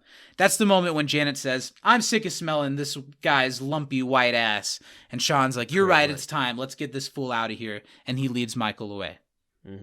At first, watching this episode back yesterday, I felt like the Michael-Sean stuff wasn't tense enough, but I feel like I remember it feeling pretty tense when it first aired. I think we have the knowledge that Michael gets out. I think so. That and I must have think been at what the it was. time I'm it not was holding still it kind of against up in the air. This is towards the end of the season. Maybe Michael is going to get... It's Ted Danson. That adds to Yeah. it. Like, are they going to write Michael off? It would make sense if they did. That's how it felt last week. The judge leads Chidi and Eleanor to their test at the same time. And they've got that really cool effect where the room has doors on opposite sides and they walk through the door on one end and come out the opposite end of the room. And it's really cute the way that they stage all this. They walk out, they're confused. She's like, oh yeah, kind of disorienting, right? There's no test. You're in. You did it. You guys are great. You've improved. You've made it to the good place. They get to what they believe to be medallions, a good place medallions, which is just a silly, kind of like the obelisk in Dance Dance Resolution, just a silly nothing of a thing. These medallions, and they celebrate. Even though Eleanor has talked shit about ethics many times as recently as this morning, it worked. They're better, and they get to go in. But the judge, of course, the other shoe drops. Bad news, the other two didn't make it, and their test that they're taking right now will determine where in the bad place they'll go. Which I'd buy. Yeah. Because the judge looked at their papers, and she could have very well been like, well, these two have grown, these two haven't. Let me just not make it super obvious what's happening right away. Well, because we To learn see how they later really that behave. based off of this, that Eleanor does pass. Yeah. And the rest of them don't. And she very quietly and selflessly chooses to keep that to herself. Yeah. So it does track that they're let in, but the others don't get in. And the judge gives them the opportunity. But of course, it just reeks of, this is a moral decision to make. Will you make the right decision?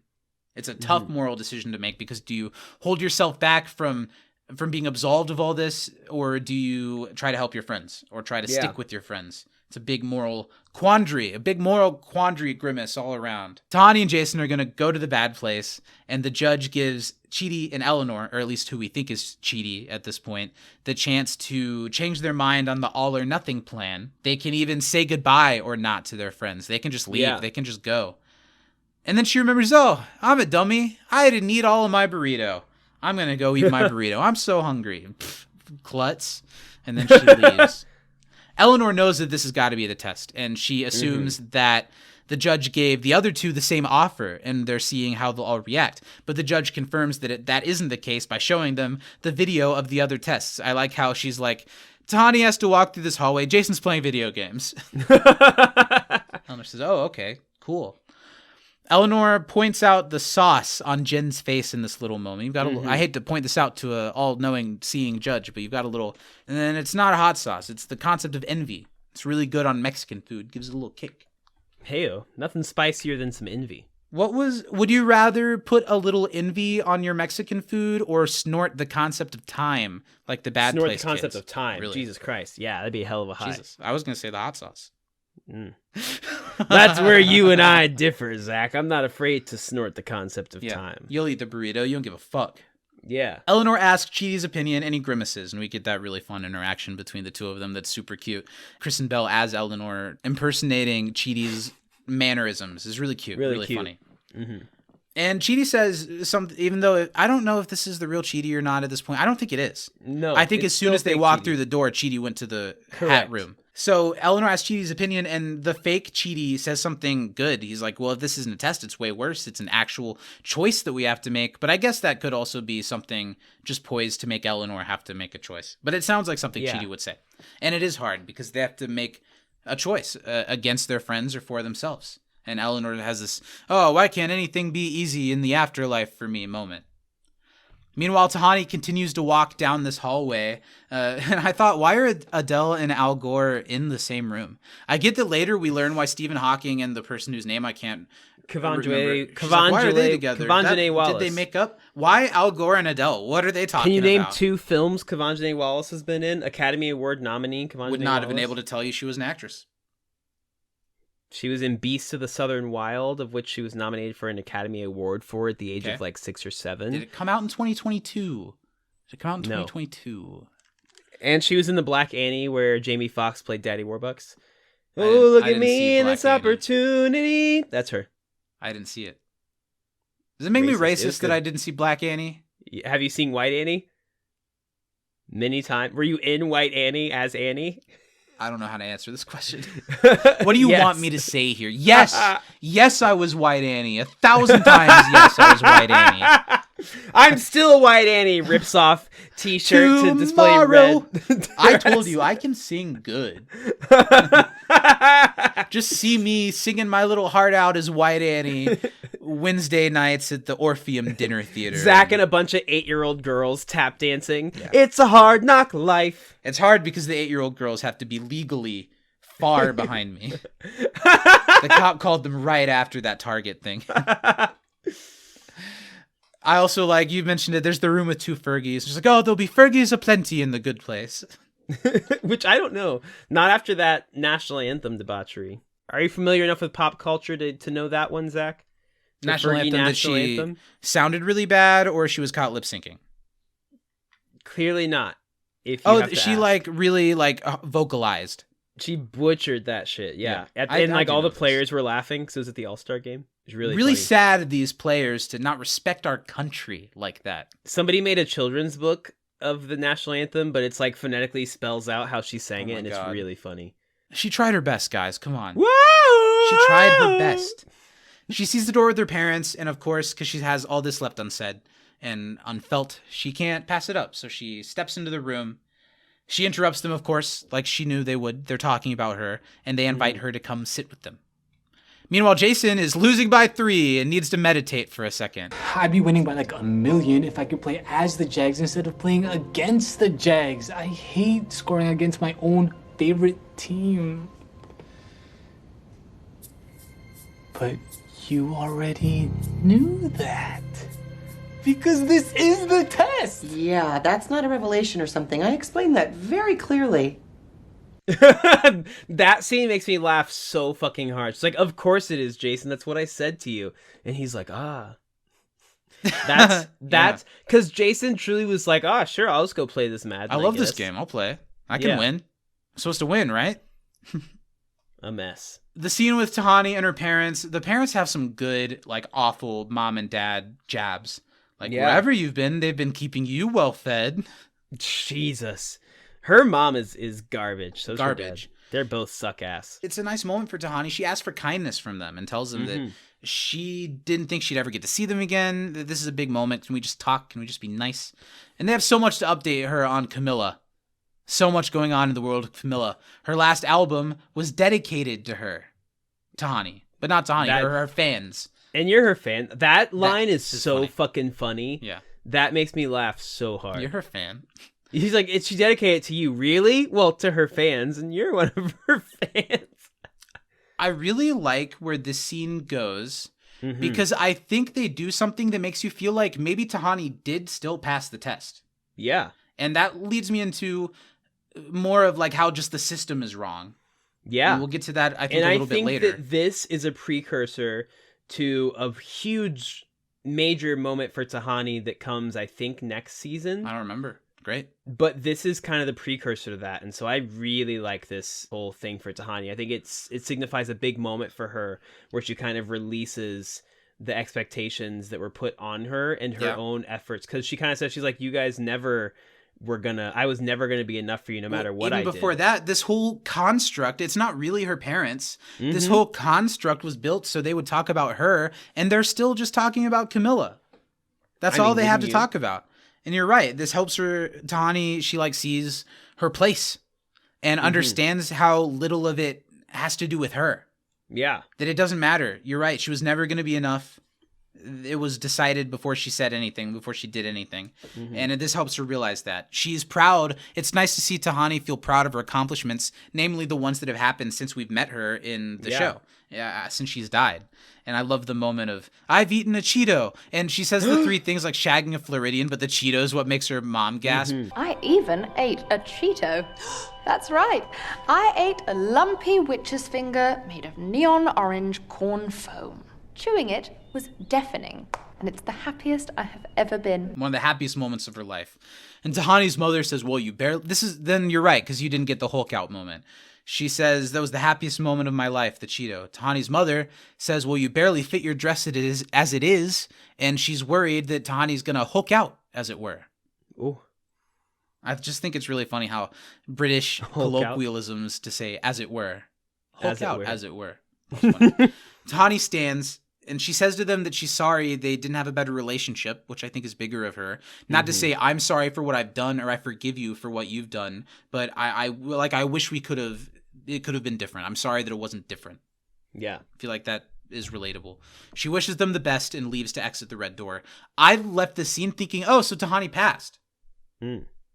Because she didn't do the task, but she overcame her moral quandary. She proved why she's better than she was before. But we're living in a world in this show that is so binary that it is literally you have to walk and not open any door and go through the door. It doesn't matter what you learned or what you did once you opened the door. Your destiny was set once you put your hand on that doorknob. Because her parents are dead in the real world. Like, they are not around anymore. So this was just a version of them. I don't think that's created. True. They weren't. It is. They were dead when Tahani died. Their will. Oh, right. Sorry.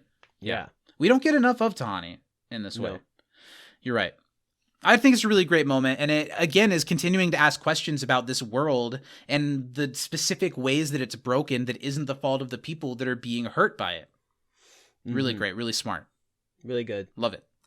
Michael, he's ready. It's time. He's going to be retired.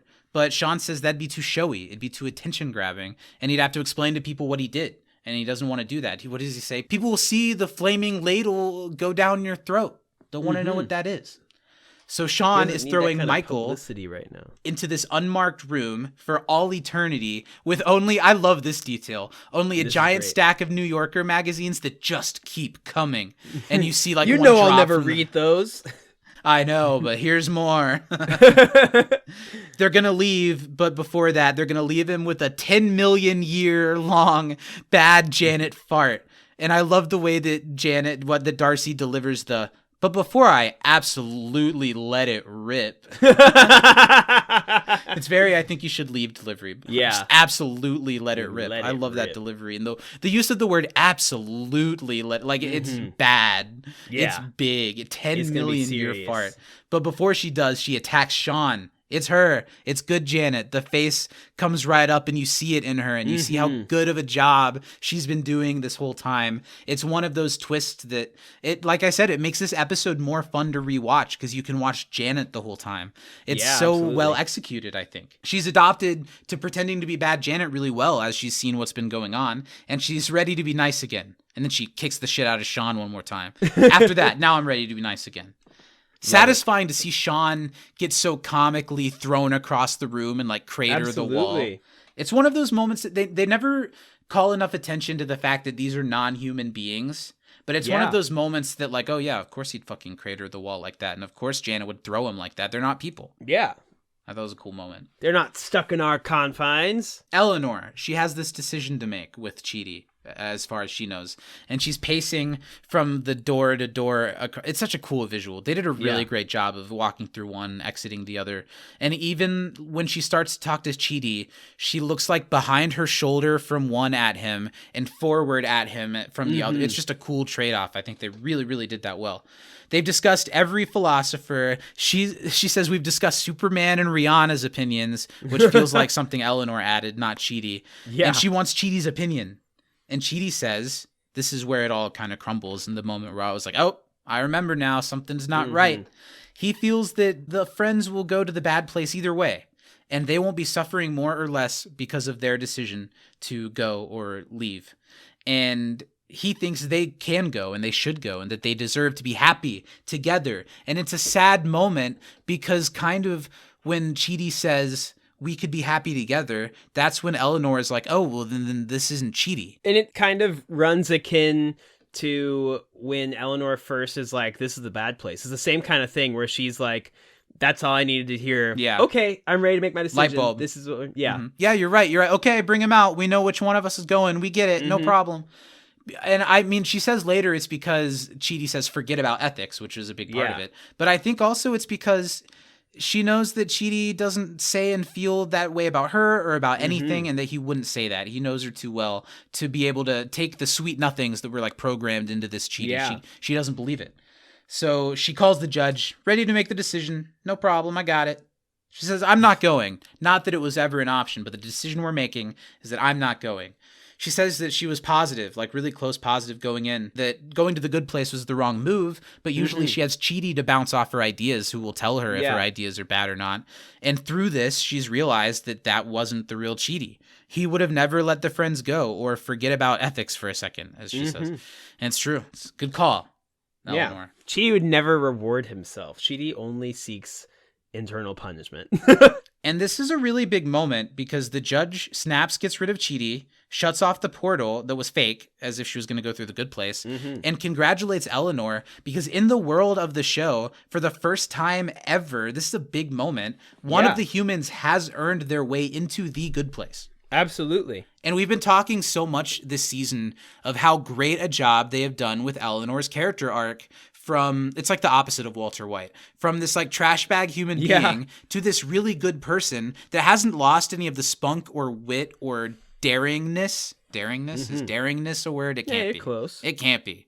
Right after you look up 15-year-old girls and write us in to tell us if it was funny or not. Google is daringness a word? Let us know daringness. And if not, do you think that'd be a good name for a child? Do you think if Steven and I had a love child? Daringness? Daringness is a distinguished, it's a powerful first name. Daringness. Because the name, just naming the kid Dare, Trailer Park. And the kid Daring, like an anti-drug statement, and that's very much not the case. No, we want our kid addicted to crack when they're born. Would it be a hyphenated name? Whose name would it be? Baker Pruitt or Pruitt Baker? Let's go alphabetical. Baker Pruitt. Is it always alphabetical? No. You just want your cut of the pie a little closer to the heart. Well, if daringness is going to reject one parent, they usually drop the second. It'll be the white one first. Yeah, it always is. Yeah, I would too. Yeah. So Eleanor made it into the good place. It's a big moment. The medallion was just the coaster that the judge uses for her sodas, and she takes it back.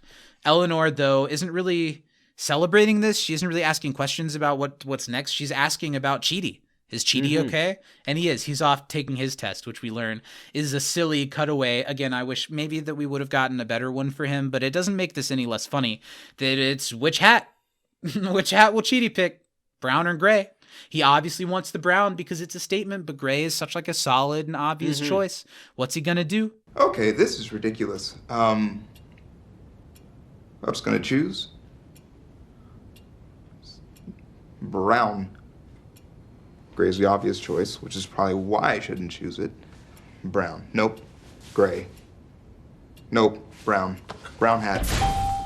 At an hour and 22 minutes in. An hour, ding, 22 minutes. And he's allowed out of the room. And I like Chidi has this like proud, like, I did it. I did look on his face. It's really funny. Chidi should have been in this episode a little bit more. Yeah. I get why of any of the three you cut Chidi's because you can get the joke in about 10 seconds that he's been there for almost an hour and a half. And all he had to do was pick a hat. They'll both work and both look fine. Mm-hmm. The judge addresses the group as they gather back in, and she's like, "Hey, y'all feeling good? How you doing? Come on in. You're all going to the bad place." So Chidi is asking how he could have possibly failed, and Tahani retorts, "How did I fail?" Jason is positive that he couldn't have failed. He's like, "I won. I beat the game." Chidi, obviously, the judge lets him know first, he flubbed the hat. You had to pick a hat. You took too long. Bad place. Just pick a hat. Just pick a hat. Just pick a hat.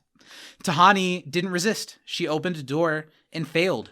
Mm-hmm. Jason's test, apparently, it showed some improvements, but he never asked not to play. He basically, this is the damning thing, he basically told the judge, shut up and go away. That's pretty bad. Yeah. And Jason has this like pout on his face when he says something and the judge goes, "Nah, nah, nah, nah, nah," when he's talking about the ending When play. he's like, I didn't write it down. to because pick off one of the greatest didn't quarterbacks know of what all it time, meant. Blake Bortles, then set yourself up for a game-winning field goal. And she's like, "Dibba, dibba, dibba, dibba." That made me He, laugh, like, too. He pouts. It's funny. Before the judge can say Eleanor made it, she chimes in and makes up a story about how she failed, including like a bar and not being able to pass up shrimp, which is a big moment. Eleanor made it and deserved it, but of course she can't accept it. Well, sad. Well, because Sad she for doesn't Eleanor. want her friends to feel responsible. So she's like, yeah, we all failed That's together. true. And that's really... But I'm just saying, just sticking to all four of them. Did she never have a chance to get away from saying all four of them go or none of them go? She was stuck no matter if she made it in or not? Okay. Well, this scene, it just really makes me think about, like we've been hinting and talking about a little bit here, just that this is such an unwinnable system. It doesn't matter if you show improvement. It doesn't matter if you make the right choice like Tahani. It doesn't matter if you literally do the right thing like Eleanor. If your group is damned, you're damned. If you do the thing, I don't know. I think it takes such a silly show with such a zany concept that's like steeped in dark realities. It makes it like about something totally different. And you're right that this is where the show goes. And I think honing in on it this early is going to make me appreciate the later seasons even more. 100%. I think. Yeah. We're almost to the end of the episode. It's the last scene. The judge opens the portal. They're going to be sent to the bad place for like the fourth time in the show. Here it is, to the bad place. You're going to go. For like the second or third time this episode. That's very true. The judge, I love how much she loves them, but she works the job she works. She's got to do what she got to do. But she made a video of their time together. The video is so fucking funny. Set to Did You Ever Know That You're My Hero? Wind Beneath My Wings. Yes. It makes me think there's that episode of Always Sunny. That's the song that Dennis wants to sing to Mac at the restaurant to like show him how important he is to him. Did you ever watch Raising Hope? Yeah, I watched some. It's a really good Raising Hope episode with this song too. Don't remember. Made me cry. The song or how they raised hope? How they raised hope, specifically in this episode. They like physically. I think that's when he. Maybe that in might the be show, when he do they like? proposes Is it about specifically, how high can we get her? Do we get her like up on a ladder? They like, just keep stacking. Like, to see how high we can get her. Yeah. You raising hope. That's that song's about, right? Josh Groban. I like that the video is just they've been together like an hour. And they've spent less of that time altogether. So it's just photos of the two scenes that they spent together, and like ones where like the judge looks up at the camera and smiles while the she's like humans are hiding just, like, behind back them here. when they see the burrito. Yeah. It's funny. So, and it makes this moment funny while it's also distressing. It's like a really weird, uncomfortable feeling, and it's capped off by the great Chidi line where he's like, I thought I'd have a stomach ache, but weirdly, I do. I do. And then a cute little moment from Eleanor, because Chidi doesn't know what went on Eleanor's side of things, where she's like, oh, that's my guy. my guy. I'm glad you're okay. Elbows him, and Chidi's like, what? And then she doesn't say anything. Again, it's sweet, and it's funny, and it's sad, and it's weird all at the same time, because Eleanor goes right from that to, every time they pull my eyeballs out of my mouth, I'll think of you. Jason has a really great idea that I think is good for the group. He says, you know what, why don't we just, let's portal back, get a good night's sleep, and we'll come back tomorrow and try again. Understanding about 20% of what actually is happening. Which like that's a all great times. Eleanor line. And the way that Jason says, thank you. Thank you. All this while the judge is in the background admiring the video and like looking at the work she did.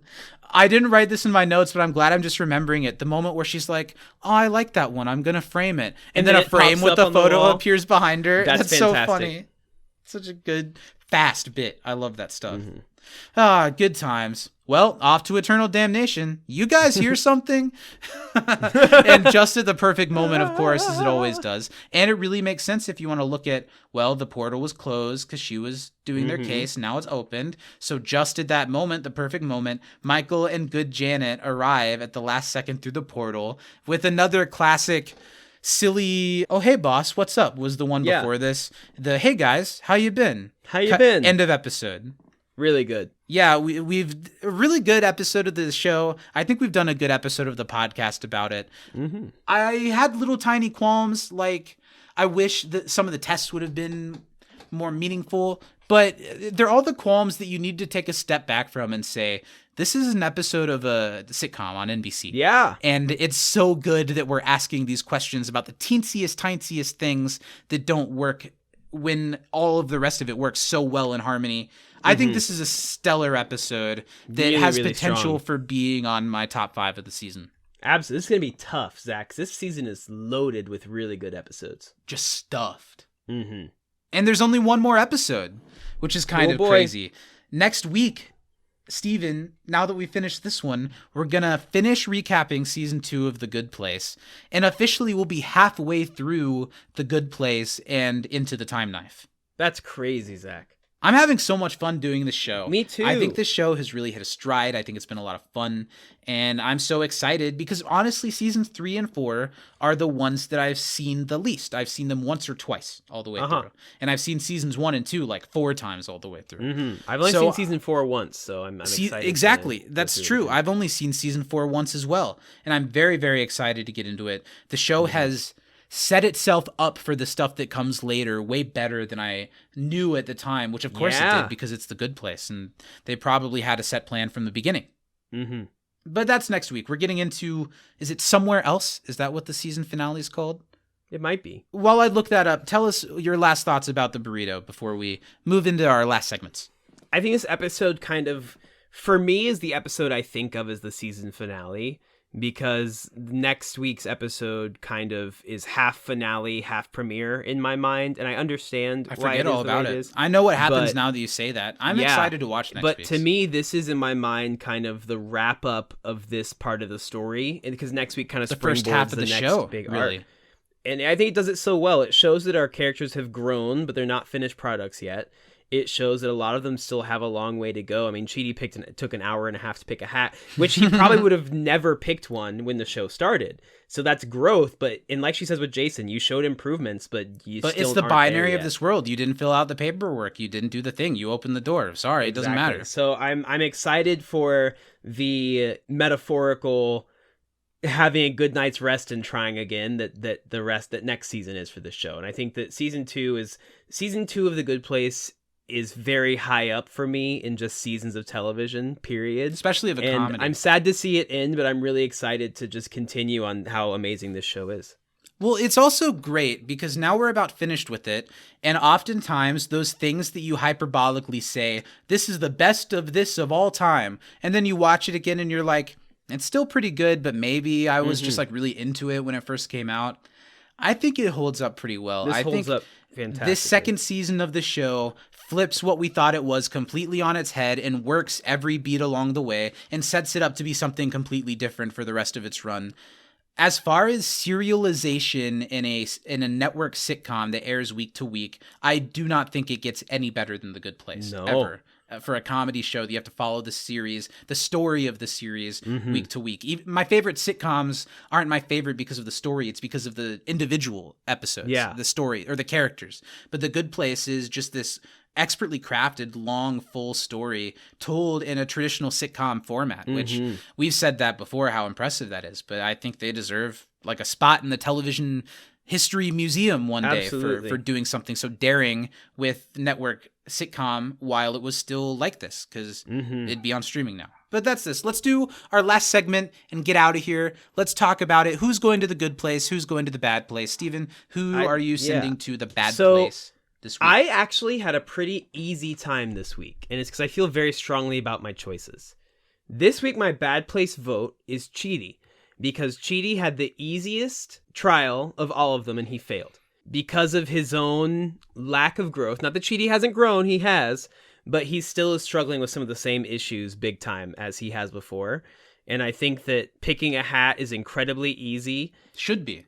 And if everyone else had passed and that was the one that failed them, that would have really sucked because he has the easiest one. So I think Chidi doesn't have as much of an excuse as Tahani for failing the exam. And so I think that Chidi's bad place for me this week.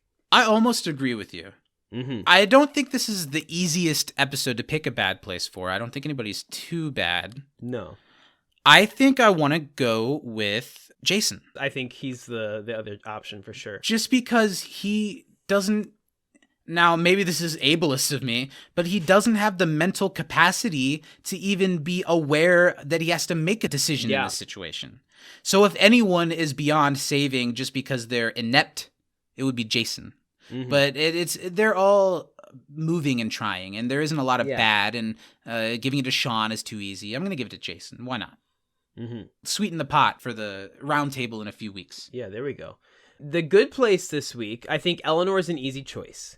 But I didn't give it to Eleanor this week because I think the character that shows the most growth and had the most monumental good place points gaining moment was Tahani, because I think she has a moment of self-acceptance and of resolution with her parents that she didn't get when she was alive. So for me, even though Tahani did not what she was supposed to do, makes the wrong decision in air I think quotes. that it was the right choice for her and for her own. She needed this to grow. If she doesn't have that closure with her parents, she never gets her closure with her sister later on in the show. And I think that is what gets Tahani Spoilers. the good place vote for me. I know. Yeah. I see what you're saying. Mm-hmm. And I've been piling this on all season, but Eleanor literally is the first character in the show who earns a legit no holds barred by the numbers 100%. spot in the good place. And what have we been saying all season? She's been making her way there. What do we see in this episode? She deserves it. What do we see in this episode? She's too good to take it. Yeah, I got to give it to Eleanor, even if it's old hat at this point. And I 100% agree, Zach. Like you said with Jason, I'm sweetening the pot a little bit. I understand. I understand, but I gotta go with Eleanor. That's our discussion on the burrito. I think we did it good. We ran long this time. I hope you guys like it nice and long when we get it to you. I hope you like a thickly stuffed burrito. Because I think we stuffed it with good things. We have done some hour and 45-minute podcasts that did not have this much to say in them. Yeah, right? Absolutely. Do you agree? We've done a ton of podcasts this long that we weren't having spirited conversation the way we were this time the entire time. Absolutely. Next week, we're going to be back to talk about the season 2 finale of The Good Place, Somewhere Else. Super excited to see it again. Super excited to talk about it, to dive into it. If you have anything to say about season 3 that you'd like featured in the podcast, talk about your trivia for specific episodes and who you would send to the good and bad places in all of the season 3 episodes, you can email those to us at timeknifepod@gmail.com so we can feature them on the show when we get to those episodes. Also, if you like the show, if you want to hear more of us, patreon.com/can'tdisappointpodcast has a lot more of us. And The Basement is a really fun Patreon exclusive podcast where we get as down and dirty as we ever do over there, along with all types of other things that you hear us talk about all the time. So patreon.com/can'tdisappointpodcast, starting at $5 a month. Check us out if you like us. And Steven, basically, if you're not tired yet of smelling our lumpy white asses, come follow us over on Twitter and Instagram over at TimeKnifePod. Also, check out the video companion to this. You just lift your top up? Is that what that was? Yeah. I was showing them my lumpy white ass. Come follow, where go your subscribe chest to is. us on YouTube. Search the name of the show. Slap the bell to get notified when new videos come up. Subscribe. Did you love it? Hit Did that you hate like it? What button. would you rate it? You're the best. You're the just best. the What best. should we What talk should I about the read? Good Place next? Next, hey you. And then he says one more thing, doesn't he? Zach and Steven, into the time knife. Forever. Exactly. Did you say You the heard things? it here. I'm not listening. Did you say That's the every. things? Yeah, I said all the stuff. Steven, why don't you prove to the people that you do give a shit about this podcast by sending us out of here in style and glory? Don't like the look on your face. I was gonna sing, but instead I'm just gonna say, from inside the time knife, Black Lives Matter. I'm Zach. I'm Steven. We'll see you next time. You didn't know that you're my hero.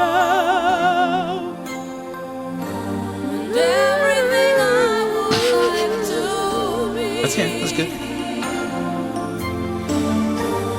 I can fly higher than an eagle.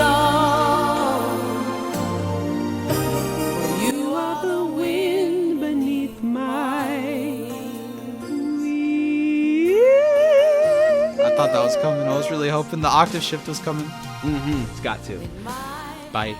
Bye.